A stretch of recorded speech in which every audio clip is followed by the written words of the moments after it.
नमस्कार, मैं हूं विजयश्री और आप देख रहे हैं सियासत नगरी। और आज की बड़ी खबर झारखंड से है, जहां इस साल के आखिर में विधानसभा चुनाव होने जा रहे हैं। इस बार बीजेपी, आजसू और जेडीयू ने मिलकर चुनाव लड़ने का फैसला किया है। सीट शेयरिंग का फॉर्मूला लगभग तय हो चुका है और बस अब आधिकारिक घोषणा का इंतजार है। चलिए जानते हैं कि इस चुनावी गठबंधन के पीछे क्या रणनीति है और किस तरह से यह झारखंड की राजनीति को प्रभावित कर सकता है। झारखंड की राजनीति में बड़ा उलटफेर होने जा रहा है, क्योंकि इस बार बीजेपी, आजसू और जेडीयू ने मिलकर विधानसभा चुनाव लड़ने का फैसला किया है।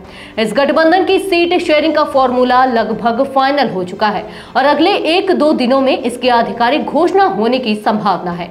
शनिवार देर रात केंद्रीय गृह मंत्री अमित शाह के आवास पर एक अहम बैठक हुई, जिसमें सीटों के बंटवारे पर सहमति बनी। सूत्रों की माने तो बैठक में यह तय किया गया कि आजसू को 11 सीटें दी जाएंगी। पहले आजसू 13 सीटों की मांग कर रही थी, जबकि बीजेपी केवल 8 सीटें देने के पक्ष में थी। लेकिन दोनों पक्षों के बीच बातचीत के बाद 11 सीटों पर सहमति बनी।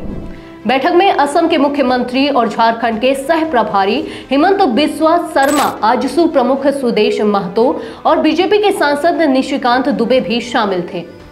यह गठबंधन इस बार इसलिए खास है क्योंकि 2019 के विधानसभा चुनाव में बीजेपी और आजसू ने अलग अलग चुनाव लड़ा था। सीट बंटवारे को लेकर दोनों पार्टियों के बीच सहमति नहीं बन पाई थी, जिसके चलते आजसू ने 52 सीटों पर अपने उम्मीदवार उतारे थे। हालांकि इसका नुकसान दोनों ही पार्टियों को उठाना पड़ा। नतीजतन झारखंड मुक्ति मोर्चा के हेमंत सोरेन मुख्यमंत्री बने और बीजेपी को विपक्ष में बैठना पड़ा। इस अनुभव से सीख लेते हुए इस बार बीजेपी और आजसू ने मिलकर चुनाव लड़ने का निर्णय लिया है, ताकि मतों का बिखराव ना हो और विपक्षी पार्टियों को लाभ ना मिले। इस बार बीजेपी, आजसू और जेडीयू ने मिलकर चुनाव लड़ने की घोषणा की है, ताकि झारखंड में एक मजबूत गठबंधन के जरिए सत्ता में वापसी की जा सके। असम के मुख्यमंत्री हिमंत बिस्वा शर्मा ने शनिवार को स्पष्ट किया था कि 99% सीटों पर बातचीत पूरी हो चुकी है और कुछ ही सीटों पर अंतिम निर्णय लिया जाना बाकी है। इसकी औपचारिक घोषणा पितृपक्ष के बाद की जाएगी।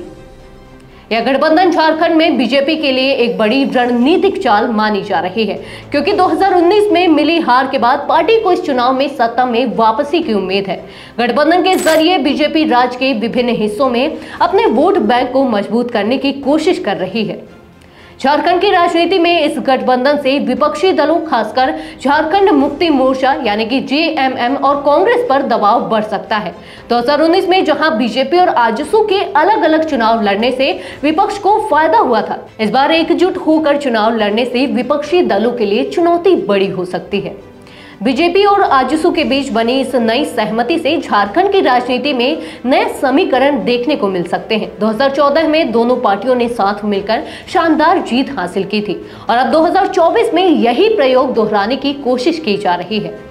झारखंड में इस साल के अंत में होने वाले विधानसभा चुनाव में बीजेपी, आजसू और जेडीयू का यह गठबंधन कितना सफल होता है, यह तो समय ही बताएगा।